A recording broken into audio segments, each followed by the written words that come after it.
नमस्ते, मैं professor Kshitij Patugale Bhishma school of Indic studies में आपका स्वागत करता हूं। आज हम मास्टर्स इन वैदिक लिटरेचर इस अभ्यासक्रम के बारे में चर्चा करेंगे। पूरे विश्व की सबसे प्राचीन ज्ञान की जो धरोहर है वो वैदिक धरोहर है। ऋग्वेद पूरे विश्व का सबसे प्राचीन ग्रंथ है। जो भी ज्ञान निर्माण हुआ है वो वेदों से निर्माण हुआ है, ऐसी पूरे विश्व में मान्यता है। वेदों में साइंस है, वेदों में कला है, वेदों में कौशल्य है, वेदों में तत्वज्ञान है। जीवन जीने के लिए जो जो अंग जरूरी है उस सब का ज्ञान वेदों में है। इसीलिए इस अभ्यासक्रम में हम लोग वैदिक लिटरेचर के बारे में पूरी तरह से पढ़ाई करने की कोशिश करेंगे।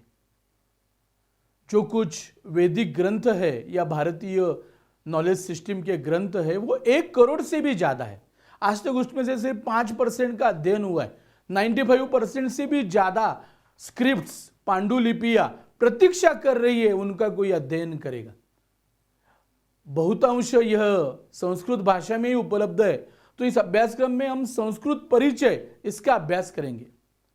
इसके साथ में जो 4 मुख्य वेद है, ऋग्वेद, यजुर्वेद, सामवेद और अथर्ववेद, इनका अध्ययन इस अभ्यासक्रम में किया जाएगा।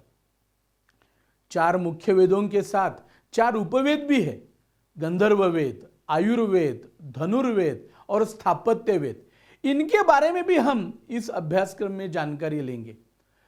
ये जानकारी लेने से पहले हम लोग वैदिक काल कौन सा है, वैदिक पीरियड, और वो कब से शुरू हुआ, इसके बारे में भी कुछ अध्ययन करने की कोशिश करेंगे। वैसे तो इसका पता लगाना बहुत मुश्किल और बहुत साहसी कर्म है। हमारे यहाँ जो काल की संकल्पना है, सत्ययुग, त्रेता युग, द्वापर युग और ये कलियुग, तो ये तो हजारों लाखों करोड़ों वर्षों तक पीछे जाती है, लेकिन हम उसका अभ्यास करेंगे। वैदिक लिटरेचर का जो मुख्य हिस्सा है जिसे हम वेद कहते हैं, तो वेद संहिता है। उसके साथ में ब्राह्मण ग्रंथ, आरण्य ग्रंथ और उपनिषद, ये 4 जो भाग है, 4 जो प्रकार है, इनको मिलके वैदिक लिटरेचर कहा जाता है। इसी के साथ में वैदिक लिटरेचर का जो और एक मुख्य अंग है उसे वेदांग कहते हैं। उसमें कल्प आता है, व्याकरण आता है, छंद आता है, ज्योतिष आता है, निरुक्त आता है। इस प्रकार से इन विभागों को वेदों का अंग कहा जाता है।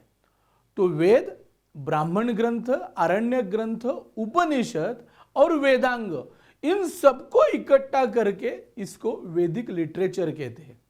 इसी को श्रुति इस नाम से भी जाना जाता है। अभी ब्राह्मण ग्रंथ में शतपथ ब्राह्मण ग्रंथ है, गोपद ब्राह्मण ग्रंथ है, उपनिषद है, ईशावास्य उपनिषद है, छांदोग्य उपनिषद है, कठोपनिषद है, प्रश्नोपनिषद है, छांदोग्य उपनिषद है। इन सब का अभ्यास हम इस अभ्यासक्रम में करेंगे। तो इस अभ्यासक्रम से आप वैदिक लिटरेचर के एक्सपर्ट बन जाओगे, वैदिक लिटरेचर के विशेषज्ञ बन जाओगे। आज जैसा मैंने कहा कि 1 करोड़ से ज्यादा पांडुलिपियां उपलब्ध है, लेकिन उनका अध्ययन करने के लिए कोई नहीं है। तो इस अभ्यासक्रम करने वालों को एक बहुत बड़ी रिसर्च के क्षेत्र में बहुत बड़ी अपॉर्चुनिटी है।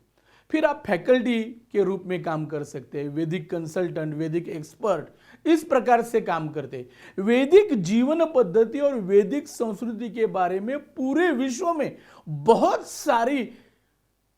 सारा आकर्षण है, बहुत सारा कुतूहल है।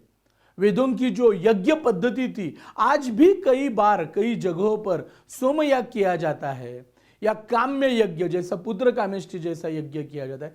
तो फिर एक बार यज्ञों के बारे में बहुत बड़ा कुतूहल निर्माण हो रहा है। तो इस प्रकार के बहुत सारी अलग अलग प्रकार की अपॉर्चुनिटीज ये वैदिक लिटरेचर का अभ्यासक्रम करने के बाद आपको उपलब्ध होगी।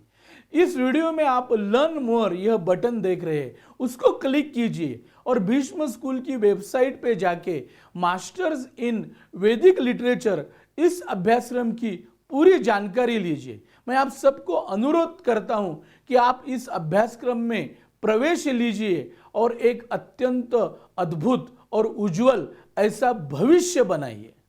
नमस्कार।